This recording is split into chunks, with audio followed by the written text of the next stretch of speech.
Hello everyone, welcome back to the channel. Today we are talking about my most anticipated movies of this summer. And remember to hit that subscribe button and give the video a like. I greatly appreciate it.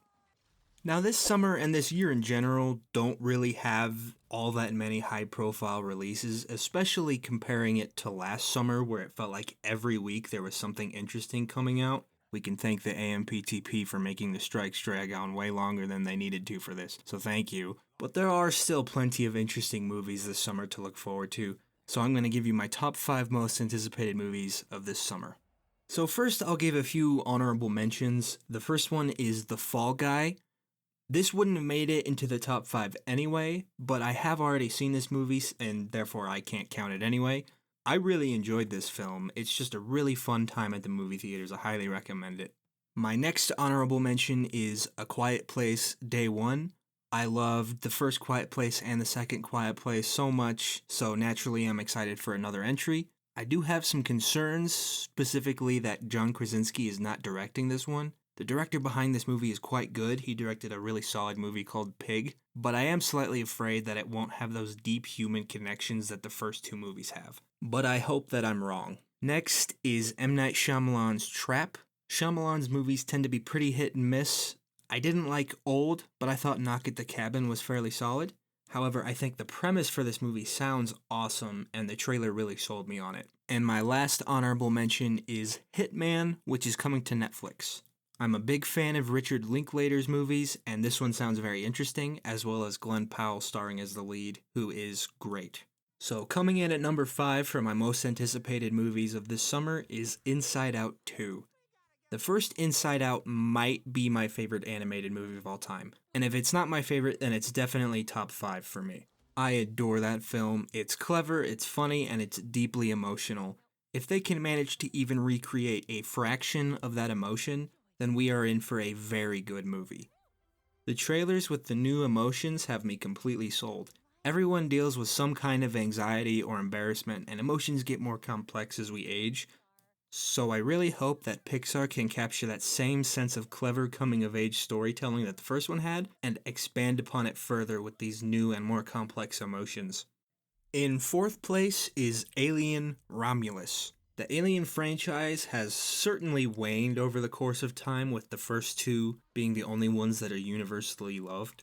And I am with the majority in that I don't like Alien 3 or Alien Resurrection, but I thought Prometheus and Alien Covenant were okay, but we really haven't had something truly great in this series since 1986's Aliens.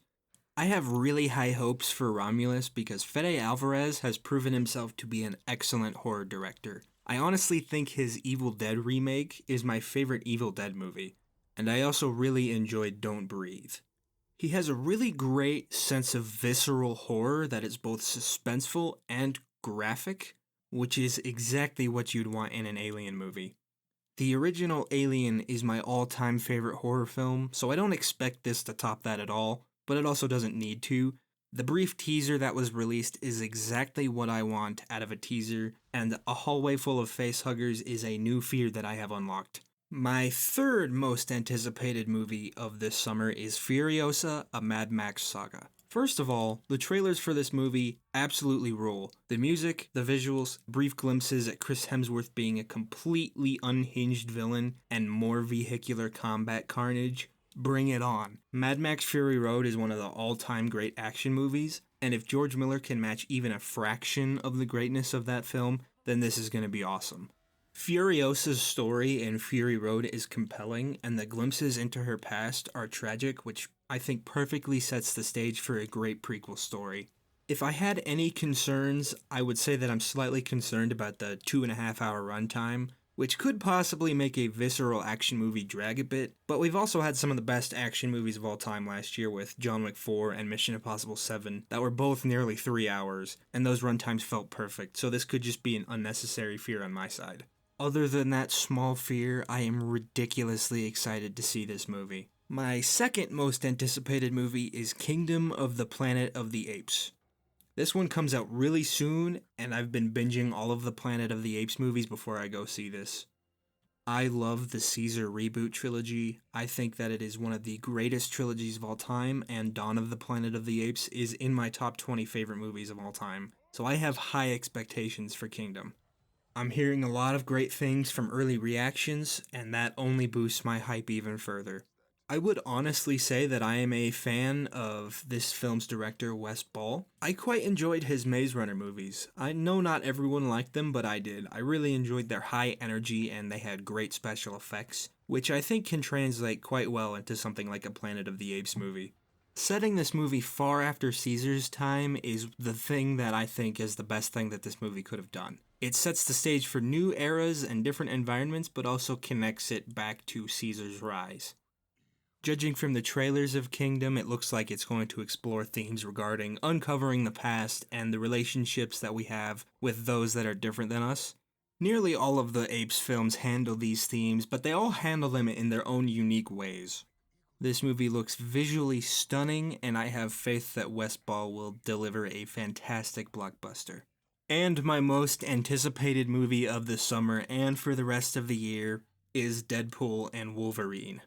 If you know me at all, my biggest film love is the MCU. I have grown up with it for my entire life, and regardless of what the internet thinks of the movies now, I still love them to death and get excited for each and every one of them. Finally, adding Deadpool and Wolverine into the MCU is genuinely mind blowing to me.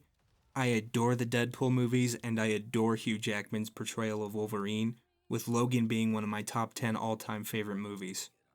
Ryan Reynolds and Hugh Jackman have had a hilarious beef and dynamic outside of their movies, and finally combining them properly, I'm looking at you, X-Men Origins, has me completely stoked. I just hope that the internet doesn't hype up all these possible cameos and other things that might appear and be disappointed even if the movie ends up being great because it doesn't have all those cameos like they thought Doctor Strange 2 might have had. Fight me, that movie is great. The creator of Deadpool himself, Rob Liefeld, has hyped up the action sequences, and judging from the trailers, they do indeed look awesome, and I think this movie can also provide a great story that maybe includes redemption and fighting for the things we love, which are topics that are particularly important for the characters of Deadpool and Wolverine. July 26th cannot come fast enough. I hope you all enjoyed this shorter video than usual. Let me know what your most anticipated movies of the summer are, and remember to subscribe and give the video a like. Let me know what you think. Okay, bye. If it is to be said, so it is.